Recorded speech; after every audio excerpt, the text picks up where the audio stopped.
I always am a little uncomfortable with talking about biblical themes in terms of doctrine and practical life.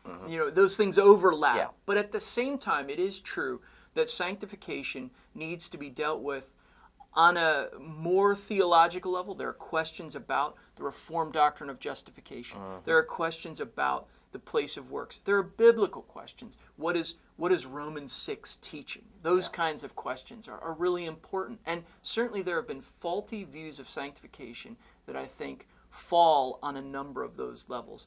Yes. But at the same time, of course, it's a deeply practical doctrine. And I think what we're trying to do is show the merger of those two things. Yeah, well, certainly.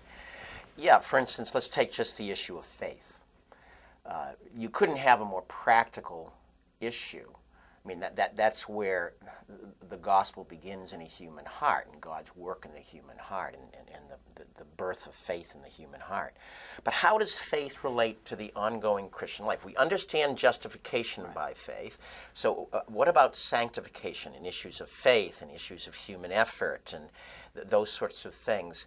We need to be able to understand the biblical teaching on these themes in order to then live a life that's being sanctified, that's being transformed into the image of Jesus Christ.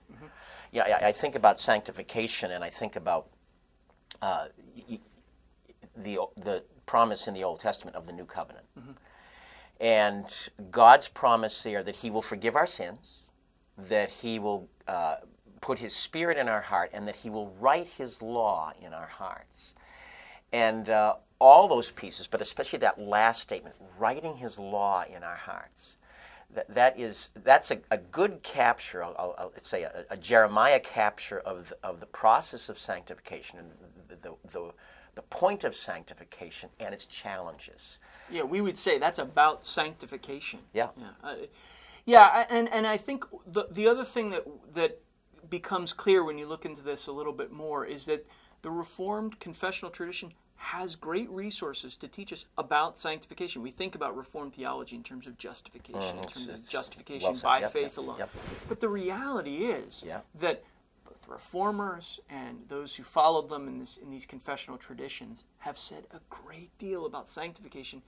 And I would say that has been, in many respects, lost or ignored or downplayed. At least it's less clear in people's minds today. You could probably speak to that better in terms of your work in the church, but I would say in the classroom, students might have some degree of clarity about the doctrine of justification, but sanctification is something very vague to them. It becomes much more amorphous. They get a little bit here, a little bit there. It sort of becomes a patchwork quilt of, I got to do this and this and this.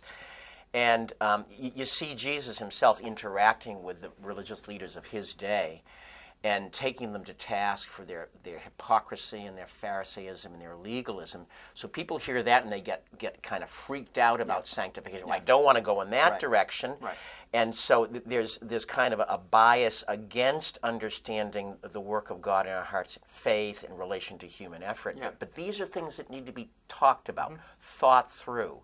Paul's great statement in Philippians chapter 2, work out your salvation with fear and trembling. Work it out.